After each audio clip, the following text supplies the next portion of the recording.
Hello, let's see this interesting question, proving question from AP. यहाँ पर हमें जो given है कि AP में sum of first P term is equal to sum of first Q terms and you have to prove in the same AP sum of first P plus Q term will be 0. ठीक है, in other way we can say कि हमें AP में given है कि let's say 10 terms का जो sum है वो first 40 terms के sum के equal है. तो आपको प्रूव करना है उसी एपी में जो 10 प्लस 40 है दैट इज 50, फर्स्ट 50 टर्म्स का जो सम है वो हमेशा 0 होगा. ठीक है, तो यहां पर जो है जो हमारा Sn का फॉर्मूला है that is what will be using it. और क्वेश्चन में हमें जो गिवन है that is Sp equals to Sq. तो यहां पर Sp और Sq में हम Sn का फॉर्मूला डालेंगे. n की जगह पर आप p और n की जगह पर q है ना, that is what will put.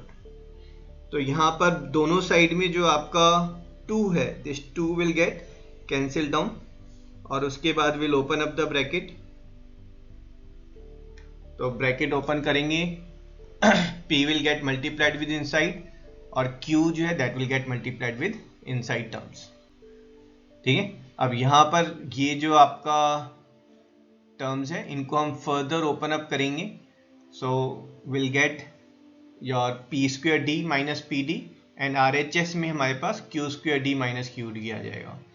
ये जो सारी टर्म्स हैं जो आपकी RHS की टर्म्स हैं इनको हम LHS में ले जाएंगे. तो जो प्लस है वो माइनस हो जाएगा और माइनस की टर्म्स जो है वो प्लस हो जाएंगी. ठीक है, अब इसमें अगर आप देखेंगे तो हमारे पास कुछ टर्म्स हैं जिनमें a है और बाकी टर्म्स हैं जहां पर d इज देयर. तो ये जो टर्म्स a वाली टर्म्स हैं उनको अलग से लिखते हैं और d वाली टर्म्स को हम अलग से लिखेंगे. ठीक है, अब यहां पर जो a वाली टर्म है उनमें से हमने 2a कॉमन लिया है, यहां पर हमने इस टर्म में d कॉमन लिया है और नेक्स्ट टर्म में भी हमने d is what we have taken common. अब यहां पर देख के कुछ लग रहा है कि p माइनस q जो है वो दोनों टर्म्स में कॉमन है. ये बीच वाली टर्म जो है यहां पर p माइनस क्यू नहीं है तो इसको हम a square minus b square की आइडेंटिटी लगाएंगे है ना. तो यहां पर आपका जो बीच वाली टर्म है that will become p minus q into p plus q है ना. We have just factorised it. अब ये जो तीनों टर्म है इन तीनों टर्म में से हम p माइनस क्यू जो है वो कॉमन ले सकते हैं. ठीक है, तीनों टर्म में से हमने p माइनस क्यू कॉमन लिया है. बट यहां पर अब देखेंगे तो ये बेसिकली फैक्टराइज हो गया ना. ये पहली टर्म है आपके पास और ये दूसरी टर्म है. बट क्वेश्चन में आपको ऑलरेडी गिवन है कि p जो है वो q के इक्वल नहीं है. तो यहां पर ये टर्म जो है वो जीरो नहीं हो सकती.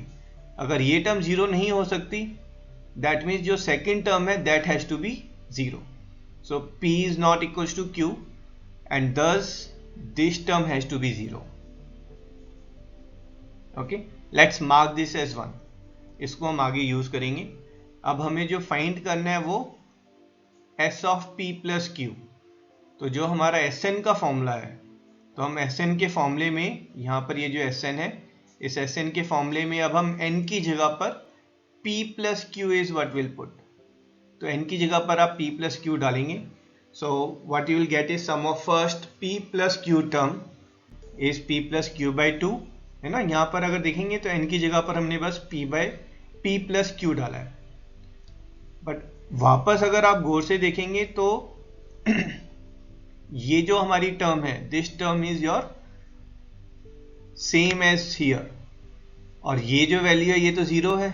सो we can put this value है ना. ये जो जीरो की वैल्यू है this value will put here. तो यहाँ पर ये जो जीरो वैल्यू 1 सेकेंड हाँ जी. So this zero value will put here.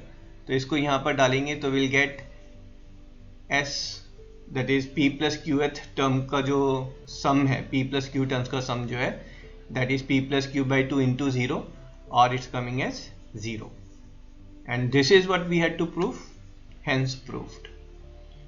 So I hope you enjoyed and you have learned this solution well. So we'll see you in next question. Till then, bye bye.